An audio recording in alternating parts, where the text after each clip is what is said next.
Hey everyone, my name is Charlie, and today I am going to be talking about nothing in particular. Sometimes I can come up with a bit of an intro to this video, something to talk about straight away, but I think that I don't really have anything. Let's just move that, see if we get any more light. We don't. So, firstly, let's say thank you to everybody who sent me birthday wishes, who participated in Charlie Brooks' Charlie birthday book tag. It was entirely unexpected and was a nice surprise. Some surprises I'm not really fond of, but that one was okay. It was an interesting take on what Charlie is, and quite honestly that Charlie managed to condense me down to those things of Our Doris and Heir to Murder and Sally. I was happy with that. Oh, even Drag Race and Doctor Who were in there, weren't they? So, oh, and Victoria, you know, Charlie encapsulated everything I think that makes Charlie Charlie, and I think that that's a very it's not a very easy thing to do, because sometimes Charlie can contain multitudes, but Charlie managed to sort it out. It's very difficult when we're discussing two Charlies, and this Charlie's chose to talk about himself in the third person, isn't it? Could have gone with I and her, but we didn't do that, did we? No. Anyway, thank you. Thank you is what I'm going to say. The actual day itself, I chose to get up at 7 o'clock in the morning so that I could have this walk that I'd said about doing with Sally, which is my favourite walk around Macclesfield Forest. And so went up and did that.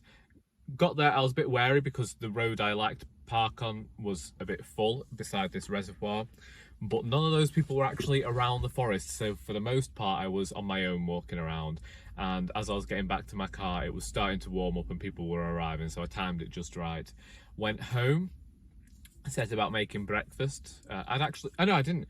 I went home and then I chatted with Charlie so that I could open the gift that she got me, which was The Trees by Percival Everett, a book that I'd never heard of before. Well, apparently a lot of you have, and apparently is rather popular, and some of you have got in touch and told me that it's your favourite book of the year, so that is something to look forward to. Charlie said that she got it for me because there's a possibility of it being book along listed, but even if it isn't, it is something that I'm looking forward to. I'm not going to say why, because if I'm proven wrong, I'm just going to look like a fool, but I have my own reasons for looking forward to this one. And then went downstairs, made this breakfast, and my entire intention had been to watch this film with my mother. I'd already seen Bob's Burgers, the movie, but I wanted to watch that with her. We still haven't watched Doctor Strange 2. Personally, because I know the ending and I just don't think that I'm going to like how it turns out. And it goes back to the ways in which we villainize women and we make heroes of men. And I know I've seen quotes about this, but for me, there is an entirely different way that the film could have been structured before I've even seen it, that didn't villainize certain things a person's going through. But I haven't seen it, so I shouldn't comment too much, but that's my reticence there. Whilst I'm just about to finish making my this breakfast for the mother and I, my father walks through the door with my younger brother, and my father is an obstreperous old fellow, and if you didn't think, if like we've talked about me being grumpy before, this man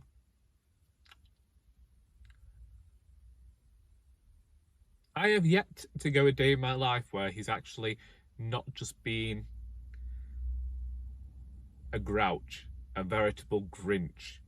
And he was starting on about, oh, you're having your breakfast, so I'll have to wait for Kath to make mine.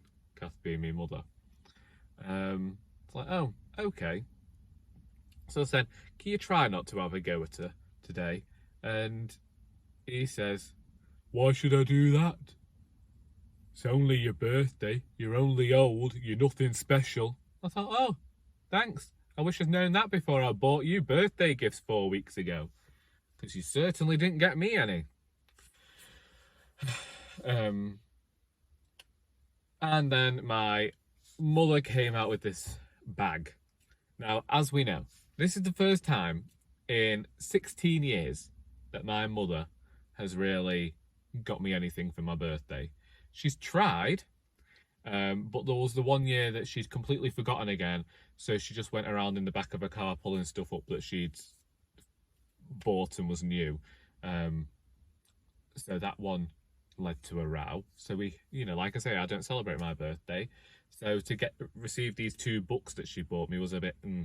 So she got me The Maidens by Alex Michaelides and How to Kill Your Family by Bella Mackie, and I looked at them and she said, the card explains everything. And I read this card and it said, you don't usually read books of this genre. And I said to her, Mum, I read books of every genre.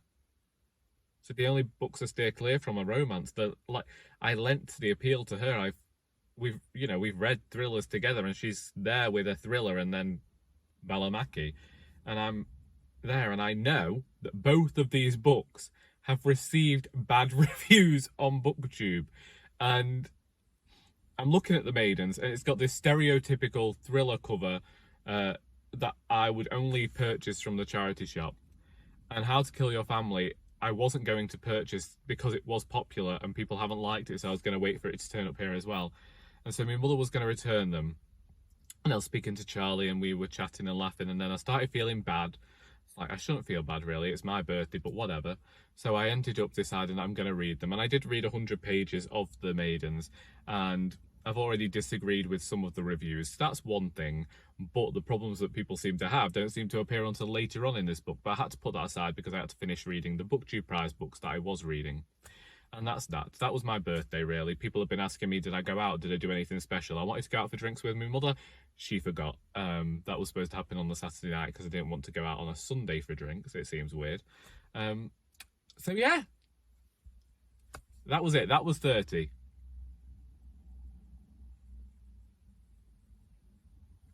Three books. Father telling me I was nothing special, and now we're here. As we know, the drinks with work got cancelled, and one of the volunteers completely forgot that they had been cancelled. Well, it was his fault they were cancelled, actually, so that's fun. But hey, these things happen. Then, obviously, it wouldn't be me if we weren't going to talk about things that went on this week, and heat was one of them. I came into work on Monday, and I arrived early. The previous week we'd been told we could close at 1. We just had to contact head office, and we weren't going to. We were going to stick it out, but illness, amongst other things, saw us... Sorry, I just nearly saw a ginger cat slaughter a pigeon. Omens. Anyway, so we ended up closing at 1. But we had opened early. I got here at 8, and then once everything was sorted, the colleague got someone to pick her up, and yeah, I went home, and then promptly ended up getting home and just spending the rest of the day in my bed, because out of nowhere I had no energy. And it was only because of Mel's Bookland Adventures that I realised that what I was experiencing was issues with my asthma. I'd taken my inhalers, but whatever had gone on, I was just like, all energy was gone. I could just not move. I mean, Sally was sulking anyway, but the fact that I was in bed, she was a bit like this. So she's like, oh, well, on the one hand, she's in bed, so she's okay. She's got to be in bed. On the other hand, she's not walking. Tuesday, didn't leave the house at all. I didn't get reading done, but that was for editing, editing reasons and the like. And Wednesday, I was in work. Tuesday, I was also Tuesday I chose to write up a chapter that I've been working on from the charity shop book, because we were having a read around at the writers group on Thursday. And this is the chapter that's written from the perspective of the charity shop. And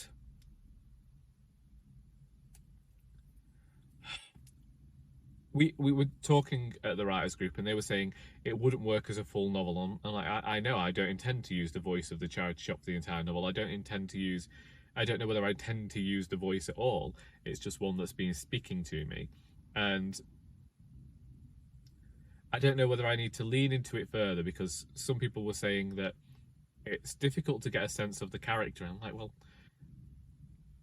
I don't even have a proper sense of the character yet, because it's only one chapter. But it did lead to this, me having this discussion with myself about when it comes to sharing bigger bodies of work. Because I've said this to the writers before when they brought stuff in and we're looking at a first chapter, because as a reader, when you're reading something to comment and critique, you're reading it to comment and critique on what's presented in front of you. And so you're not going to have all of your questions answered immediately when you're just given a first chapter or a excerpt out of a longer piece of work.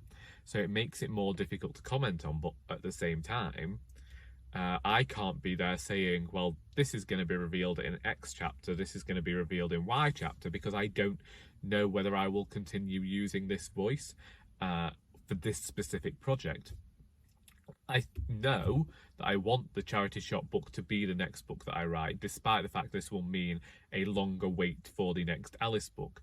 And the reason behind this is that there are going to be a few Easter eggs, or whatever you want to call them, within this book that are going to influence the way that we look at the rest of Partridge Mews in the past, and perhaps relate to mysteries within the Alice books. But it is also a standalone, and so people can read this one without having to concern themselves with the Alice books. This one's also primarily for me. It gets the charity shop book written.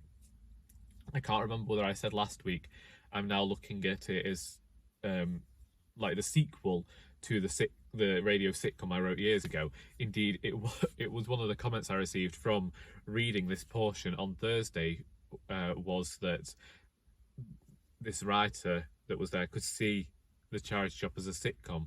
And I thought, well, it's a novel right now, but maybe I could change the radio play in future. That was the whole thing, was that people concern themselves with, when I was sending that off, people said that it was a bit outdated for what it was, even though it was only 2012. And I have to say, maybe that's the thing. My comedy, and the comedy that I like, does tend to be quite a bit older. But that's just because I think that there's a lot of modern comedy that I don't relate to. And I, in terms of writing, in terms of all this other stuff, people find it hilarious, and that's fine, but it's not for me, and that's also fine. I have different sensibilities when it comes to writing and when it comes to creating than other people do. Certain people are very much there for visual gags and stuff, and for the more awkward, not awkward moments, but they play on things that I don't necessarily want to be writing about or viewing, which is just a personal preference. So I understood that, but that I've been looking at the charity shop books, so like radio play, novel is the sequel, and if I ever do anything further with the character of Bev, who's currently the only one who doesn't have her own story, I can do that. But there's just part of me, I need to write a standalone book. It's got to happen, because I need a break from writing series. I need this sense of going in, knowing that I just have to get this one book finished and I can come out of it. So I need to write the charity shop book next, or any of the standalones that I have planned, because now I never expected to be working on projects this long, but I am more of a perfectionist than I thought I was when I was younger. And I know that when I was younger, there was this huge tendency to get books out there. This was something I discussed in a Woolgathering video last week that never made it online because I never finished it. I recorded for 20 minutes and then had to switch off. and didn't get around to actually finishing the video and talking, but I may include it at some point as a lost video. But when I was younger, I very much wanted to get the quantity out there and wanted to share my writing with everybody. But as I've gotten older, I don't want to share anything that I might change or might be a bit subpar. I know that I have friends, well, of course I know I have friends. I have friends who I felt incredibly sorry for, who had gone and read a 90,000 word novel only for me to rewrite the entire thing from the beginning. And I know that that's what our critiquing site was all about, and receiving critiques also means that you go and you do rewrite the stuff you're working on. But I mean that I would eliminate entire characters, I would eliminate story arcs and all of that to make for a more clear narrative, and decide that I'd pull these things out later. And so when I first started Our Doris, and I know I've talked about this before, I had heard that you needed to have the next book ready to go within like 3 months if you were an indie author. And so I was going to go Our Doris, subpar poetry collection, try and get the cozy crime novel out immediately. And that didn't happen. It went Our Doris, break from writing due to mild spell of depression, Indisputably Doris, break from Doris because of everything going wrong and what have you, writing the children's book, not finishing the children's book because I realised I liked it as a side project, working on Alice Valentine in secret, and then putting that aside, not telling anybody about it. So there was an entire year's worth of work that nobody knows about. Finishing that, going into Doris Ahoy, deciding to bring out An Heir to Murder, choosing to go back into doing events and everything, planning events, global pandemic, now here we are. A few moments later. If we can hear music in the background, then it'll have to be an occupational hazard, because I didn't get a chance to finish the video this morning as my volunteer turned up. And I can't really remember what I was saying, but it was related to my writing. And I was telling a story that I've told multiple times before. But I want to write standalone for the freedom of getting in and out of a story. However, I also end up concerned because when it comes to writing a series, you don't really have to tie up every single loose end, because you can write about things in later books. So with Alice Valentine, we've got the ongoing thread of whatever happened to Joanna Rollinshead and where did she go missing, and we'll find out more about the history of the people and the history of the town, so it kind of will jigsaw together. Whereas a standalone, you've really got to get most of the threads tied up and get out of there. And whilst I have this plan written and I know how I will tie the ends up, there's still this bit of trepidation about me. However, I did write some... Wait, where did I put it now? This is upsetting. If I have lost it. Oh no.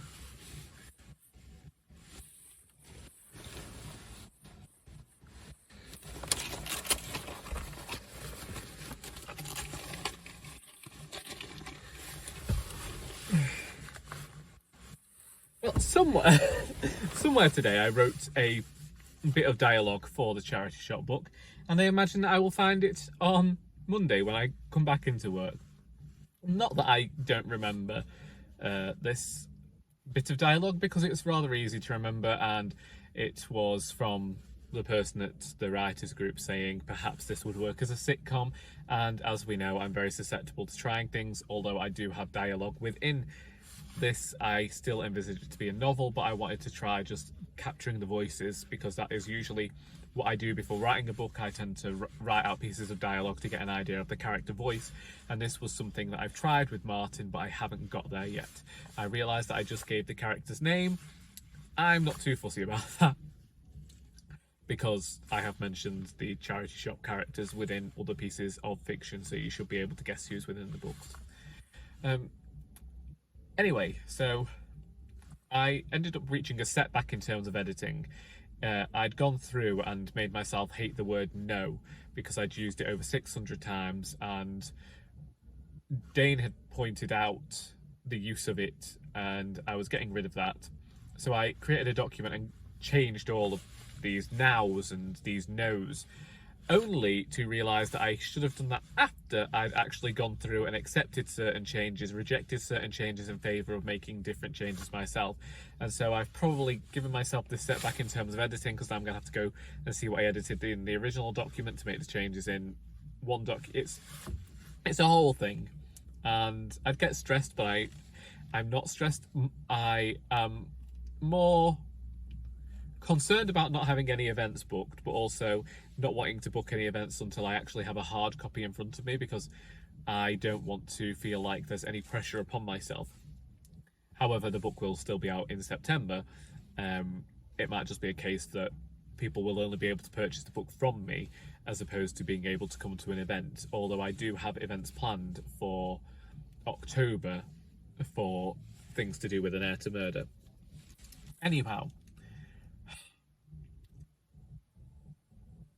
I mentioned about earlier this week feeling knackered due to the heat and the fact that it really influenced, or it had a bad impression on my asthma.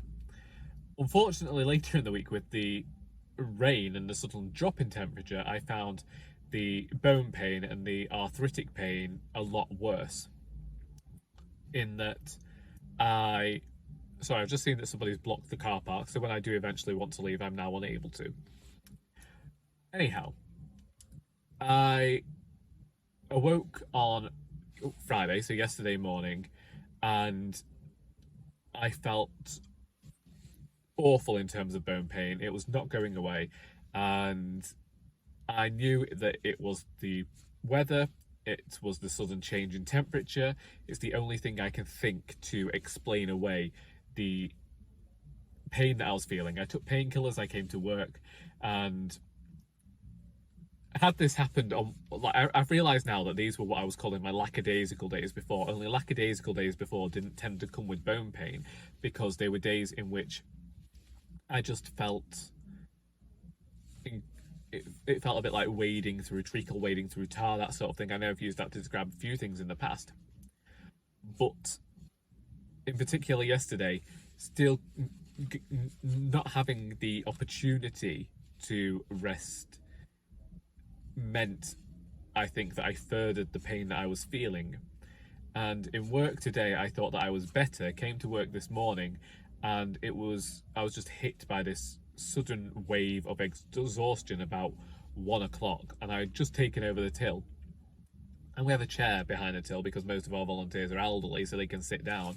And I was sat in this chair like, oh god, people are going to be getting this awful impression of me that I just slowing around. But honestly, I felt the worst I've felt in a long while.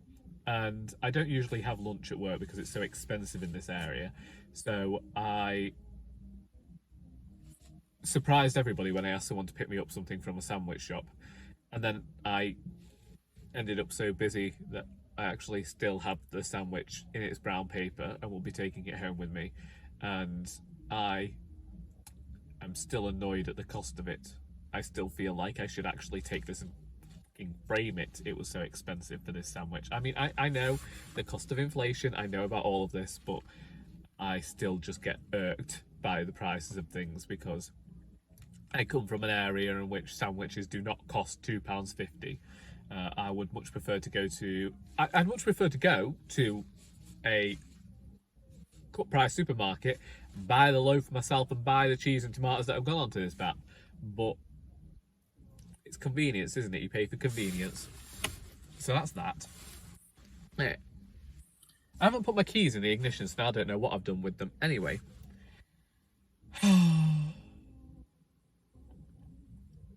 I've just realised that I think I might have accidentally slipped the paper that I wrote on into a customer's bag, which is fine. They've got a nice bit of dialogue, but oh well. If I ever become famous, they'll want to hold on to that.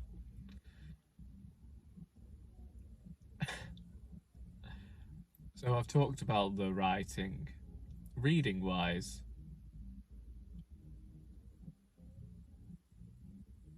oh, I should say, in terms of the charity shop thing, I know I mentioned earlier about the chapters, and how when you're writing longer form fiction, people are critiquing things in such a way because they want to know certain things about a character.